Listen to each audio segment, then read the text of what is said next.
ಟ್ರೇಯಲ್ಲಿ ಇಟ್ಕೊಂಡಿದ್ದೀನಿ ಅದು rubber milk ಆಗಿದೆ. ಸೊ ಆ ರಬ್ಬರ್ ಮಿಲ್ಕ್ ನೋಡಿ ಯಾವ ಥರ ಗಟ್ಟಿಯಾಗೋಗಿದೆ. ಸೊ ನಾನು ತೋರಿಸ್ತಾ ಇದ್ದೀನಿ ನೋಡಿ, ಫುಲ್ ಒಳಗೆ ಕೇಕ್ ಥರ ಹಲ್ವ ಥರ ಆಗೋಗಿದೆ. ರಬ್ಬರು ಮಿಲ್ಕ್ ಇರೋದು ಸೊ ಹಾರ್ಡಾಗಿ ಕನ್ವರ್ಟ್ ಆಗೋಗಿದೆ.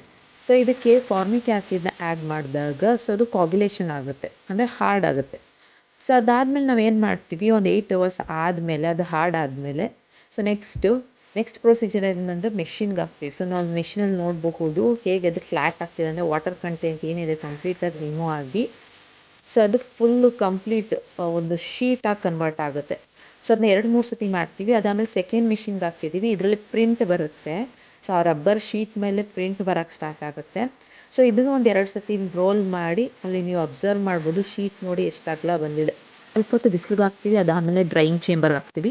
ಸೊ ಅದಾದಮೇಲೆ ಇದು ಟೈರ್ಸ್ ಮಾಡೋದಕ್ಕೆ ಮತ್ತು ರಬ್ಬರ್ ಮ್ಯಾಟು ಮತ್ತು ಗ್ಲೌಸ್ಗಳು ಪ್ರಿಪೇರ್ ಮಾಡೋಕ್ಕೆ ಯೂಸ್ ಆಗುತ್ತೆ.